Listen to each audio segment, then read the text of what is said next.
নমস্কার বন্ধুরা, আমার চ্যানেলে আপনাদের স্বাগত।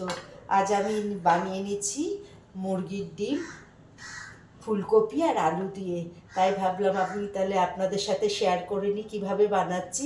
আর হাঁসের ডিমগুলো আমি একটু কাট করে নিচ্ছি, কেন যখন বানাবো তখন দুটো মিশে যাবে, আমি বুঝতে পারবো না। আর মুরগির ডিম আমার ছেলেরা খায়, হাঁসের ডিম খেতে চায় না। আর আমার কবে থেকে ইচ্ছা করছিল একটু হাঁসের ডিম খাওয়ার, তাই আমার আর আমার বৌমার জন্য নিয়ে নিয়েছি হাঁসের ডিম। আর আমার দুই ছেলের জন্য নিয়ে নিয়েছি মুরগি। নিয়েছি এই যে ফুলকপি দিয়ে করব, তো ফুলকপি আর আলু এই যে কেটে নিয়েছি। আর ফুলকপিটা আমি একটু সেদ্ধ করে নেব নুন জল দিয়ে, তাহলে ভেতরের পোকা টোকা থাকলে বেরিয়ে যাবে। আর দেব এই যে এটা একটা বাটনা করব মিক্সিতে, পেঁয়াজ রসুন আর আদা।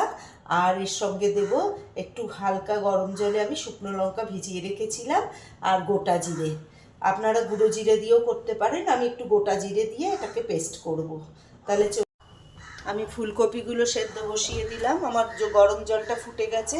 ওই অল্প একটু বেশি ফোটাবো না, তাহলে গলে যাবে, আবার সেদ্ধ ভাজবো ফোটাবো, ওই জন্য একটুখানি যাতে পোকাগুলো বেরিয়ে যায়, ওই জন্য আমি একটুখানি অল্প একটু ভাপিয়ে নিচ্ছি নুন দিয়ে।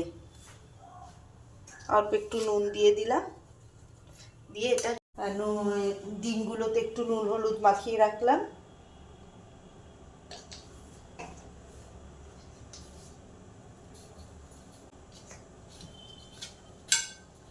আমি এই যে পেস্টটা যে তৈরি করব, এই যে গোটা জিরে দিয়ে দিলাম। আপনারা গুঁড়ো জিরে দিয়েও করতে পারেন, আমার এই গোটা জিরে দিয়ে করলে একটু স্বাদটা ভালো হবে। আর এই পেঁয়াজটা দিয়ে দিলাম, আর রসুন আর আদা, আর এই যে শুকনো লঙ্কাটা আমি গরম জলে ভিজিয়ে রেখেছিলাম 10 মিনিটের মতো, দিয়ে এটা একটা পেস্ট তৈরি করে নেব ডিমের। কড়াইটা আমার তেতে গেছে, তেল দিয়ে দিলাম। আর আমি একটু সর্ষের তেল দিয়ে করতেই ভালোবাসি, তাহলে খাবারটা স্বাদ আসে। এই তেলটা তাতুক, তারপরে আমি ডিমগুলো সব ভেজে নেব। ডিমগুলো আমি সব ভেজে নিচ্ছি একটু করে। আগে আলুটা আমি ভেজে নিচ্ছি।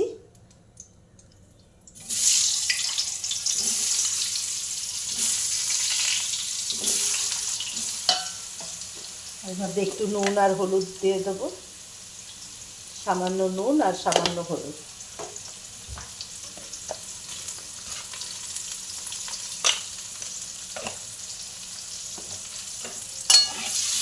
আলুটা আমার ভাজা হয়ে গেছে, আলুটা তুলে দিলাম সব।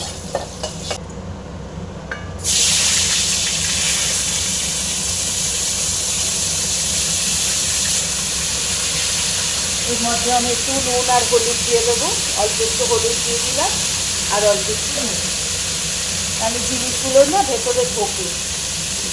যখনই ভাজবেন এই নুন আর একটু একটু অল্প অল্প হলুদ দেবেন, তাহলে খেতে মানে জিনিসগুলোর এর মধ্যে ঢোকে।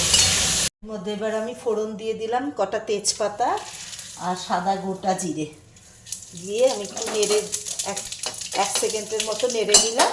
নিয়ে এই যে পেস্টটা তৈরি করেছিলাম, আদা রসুন আর পেঁয়াজ আর সাদা গোটা জিরে আর শুকনো লঙ্কা গরম জলে ভিজিয়ে রেখেছিলাম 4-5টা, দিয়ে এই পেস্টটা দিলাম।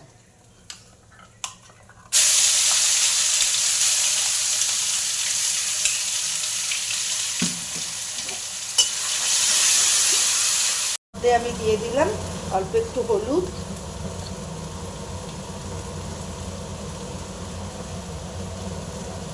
আর পরিমাণ মতো লবণ,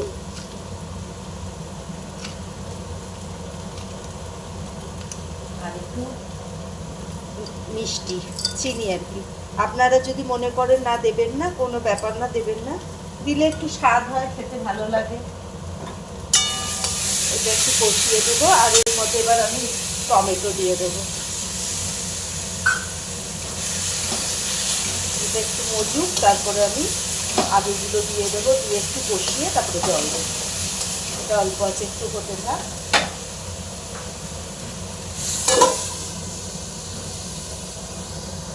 মশলাটা অনেকটা কষে গেছে, আর এই আমি একটু মিক্সি ধোয়া জলও দিয়ে দিচ্ছি, তলাটা যাতে না লেগে যায়।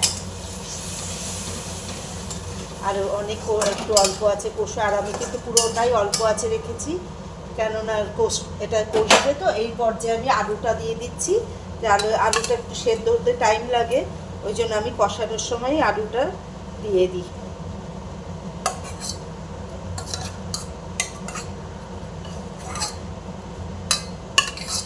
আর ফুলকপিটা অনেকটা সেদ্ধ হয়ে গেছে, ওটা নাবানোর ওই 5 মিনিট আগে দেবো।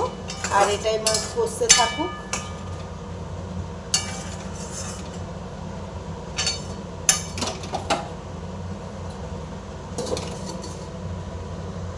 অনেকটা কষে গেছে, এবার আমি এর মধ্যে জল দিয়ে দেবো আমার পরিমাণ মতো। আপনারা যতটা যেরকম জল রাখবেন, ঝোল রাখবেন আর কি, সেই বুঝে দিয়ে দেবেন। এর মধ্যে একটু আমি এতটা ঝোল দিলাম। আর এবার আমি ডিমগুলো দিয়ে দেবো এর মধ্যে, সব এক এক করে।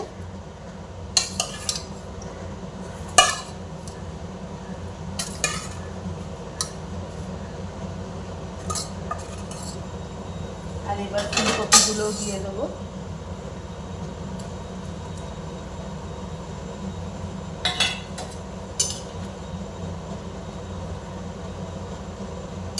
ফুলকপিটা তো আমার অনেকটাই সেদ্ধ, মানে সেদ্ধও করেছিলাম, আবার তেলেও ভেজেছি, অনেকটা কুক হয়ে গেছে, আর বেশিক্ষণ লাগবে না। আর এবার আমি ওই 5 মিনিটের মতন ঢেকে রাখলে আমার ডিমের ডালনাটা রেডি হয়ে যাবে।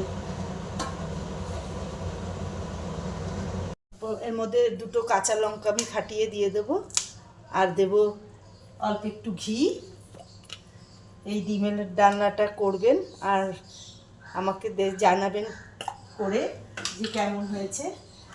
খুব ভালো হয় খেতে, আর এই শীতকালে এই ফুলকপি দিয়ে ডিমের ডালনা খেতে খুবই ভালো লাগে।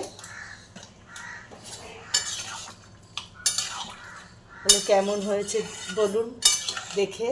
আর আমার এই রেসিপিটা যদি ভালো লেগে থাকে তাহলে আমাকে একটা লাইক, শেয়ার আর কমেন্ট করে দেবেন। আর ভালো থাকবেন, আর সুস্থ থাকবেন, আর আনন্দে থাকবেন।